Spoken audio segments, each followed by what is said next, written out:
पाकिस्तान के रिटायर्ड जर्नैल जो मुहिब्बे वतन पाकिस्तानी है, जो 10 साल से पाकिस्तान का मुकदमा लड़ रहा है, जो इतनी उम्र होने के बावजूद रोज़ाना हर टीवी चैनल पे आप उसे देखते थे कि वो पाकिस्तान की नज़रियाती सरहदों की हिफाजत करता था, आज आपने उसे उठा लिया। आज उसके कोट पे लगा पाकिस्तान का झंडा, इन सब के मुँह पे थप्पड़ा। तो यकीन माने आज आप हामिद मीर साहब का दिल खोल के देख लें, आज आप शाहजेब खानज़ादा साहब का दिल खोल के देख लें, सलीम साफ़ी साहब से किसी दिन उनका वो पॉलीग्राफिक टेस्ट करा के देख लें। यकीन माने यूट्यूबर वो भी बनना चाहेंगे आज। तो ये मैं समझता हूँ कि मुझे बहुत से लोग कहते हैं कि आप का क्या तारुफ लिखें, आप बोल पे भी काम कर रहे हैं, एंकर, तज्जियाकार, ये डिजिटल मीडिया साहब। मैंने कहा नहीं, मुझे यूट्यूबर लिखो ताकि सबको पता चले कि हमारे लिए यही अच्छा है। क्योंकि अगर तो सलीम साफ़ी है ना, तो यकीन माने मैं साफ़ी नहीं हूँ। अगर तो मंसूर अली खान साहब साफ़ी हैं तो मैं साफ़ी नहीं हूँ। पर शुरू होने वाला कल तस्वीरों पर जो इस किस्म का रद्द-ए-अमल है, कल 2 तस्वीरें थी, कल 2 मास्क थे, आज उसका रद्द-ए-अमल ये है कि यहाँ पर कितने ज़्यादा नज़र आए। क्या कहाँ तक जाएगी बात? सर एक और मिस एडवेंचर कर बैठे हैं आप। सर एक और मिस कैलकुलेशन आपसे हो गई है और सर इस वक्त आप फंस गए हैं। स्टेडियम में 2 लोगों को रोका, 4 मास्क जो थे वो रोके। अभी तो यहाँ पे सैकड़ों दर्जनों लोग निकले हैं। अभी आप देखिएगा बाकी PSL मैचेस में क्या होगा, इस मुल्क की आवाम क्या करेगी। और देखें, इससे पहले जितनी कैलकुलेशंस थी वो मिस कैलकुलेशंस हुई, इससे पहले जितने एडवेंचर्स थे वो मिस एडवेंचर हुए। अरशद शरीफ कोई दहशतगर्द था, वो एक मुहिब्बे वतन पाकिस्तानी था। और मैं यहाँ पे खड़े होके जज्बात में आके नहीं, मैं ये कह सकता हूँ अरशद शरीफ मुझसे कहीं ज़्यादा पाकिस्तान से मोहब्बत करने वाला शख्स था। यहाँ पे खड़े हर उस शख्स से जो पाकिस्तान से मोहब्बत का दावेदार है, अरशद शरीफ उससे भी ज़्यादा मोहब्बत पाकिस्तान से करता था। हम सब अरशद शरीफ के मकरूज़ हैं और ये कौम अपने हीरो को नहीं भूलेगी।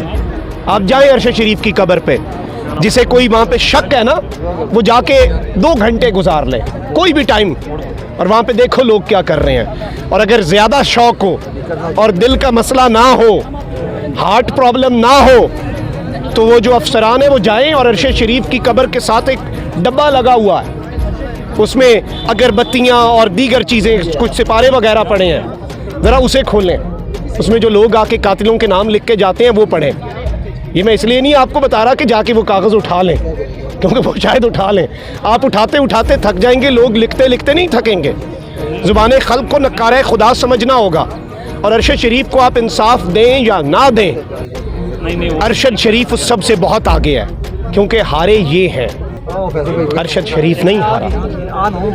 आज ही के दिन इंडिया ने पाकिस्तान ने इंडिया को सरप्राइज दिया था, और आज ही के दिन पाकिस्तान ने इंडिया को दोबारा सरप्राइज मिला और पाकिस्तानियों को भी मिला है। क्या कहेंगे?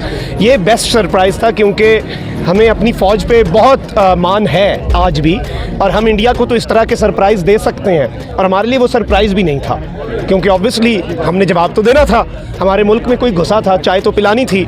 सरप्राइज़ मैं समझता हूँ ये है, जिसे सुन के रात को 4 बजे मुझे जब कॉल आई और मैं जागा और मुझे बताया गया कि जनरल साहब को उठा लिया गया, फिर हमने पता किया, थाना रमना चक्कर लगाया, उसी वक्त हम निकले ये G11। तो मैं समझता हूँ मेरे लिए वो बड़ा सरप्राइज़ था, क्योंकि वो तो मैं एक्सपेक्ट कर रहा था कि हम दुश्मन को तो मुंह तोड़ जवाब दे देते होते हैं, लेकिन ये इम्पोर्टेड हुकूमत, राणा सनाउल्लाह, ये PDM का टोला, ये इस वक्त पाकिस्तान के इदारों को तबाह करने के दर पे है। पाकिस्तान की अदलिया पर हमले हो रहे हैं और पाकिस्तान की फ़ौज पर भी अब ये इन्होंने एक हमला किया है।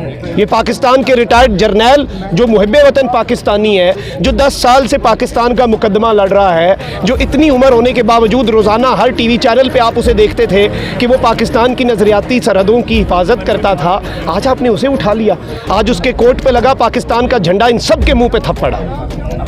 अच्छा, एक यूट्यूबर्स एक पहला स्टेप होता है, यूट्यूबर्स आपको हर जगह नज़र आते हैं और हर किस्म के मसाइल को सामने लेके आते हैं, लेकिन दूसरी जानिब एक यूट्यूबर एक गाली भी जो है एक हल्के में उसको तस्वर किया जाता है। क्या करें यूट्यूबर्स? क्या अपना चोरी डकैतियाँ करना शुरू कर दें? क्या करें? यूट्यूबर अगर तो गाली है ना, तो यकीन माने आज आप हामिद मीर साहब का दिल खोल के देख लें, आज आप शाहजेब खानज़ादा साहब का दिल खोल के देख लें, सलीम साफ़ी साहब से किसी दिन उनका वो पॉलीग्राफिक टेस्ट करा के देख लें, यकीन माने यूट्यूबर वो भी बनना चाहेंगे आज।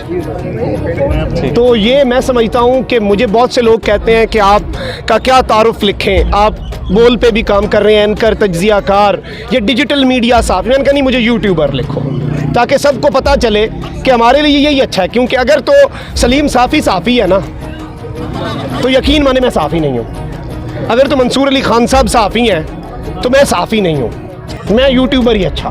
मुझे मेरा यूट्यूब ठीक है, और यूट्यूबर की जो इज़्ज़त है वो ये आवाम करती है, और ये आवाम बताती है किसकी इज़्ज़त है। आप ज़रा, मैं अभी जहाज़ से वापस आ रहा था, यकीन माने आप अंदाज़ा नहीं कर सकते, बंदे के आंसू आ जाते हैं लोगों का प्यार देख के। लोग मजदूर तबका मजदूरियां करते हैं उधर, कोई यूरोप में, कोई गल्फ में, वो अपना जल्दी जल्दी हड़बड़ाहट में अपने बैग्स जो है उनके ऊपर से रैपर खोल के, प्लास्टिक रैपिंग खोल के अंदर से कोई टोपी निकाल के गिफ्ट कर रहा है। आप इस मुल्क की आवाज़ उठा रहे हैं, कोई आपको परफ्यूम पकड़ा रहा है, कोई आपके पाँव दबा रहा है। ये इज्जत, इसका मुकाबला कर सकते हैं? वो बड़ा बड़ा लिफाफा, बड़ा बड़ा ब्रीफ केस इसका मुकाबला नहीं कर सकता।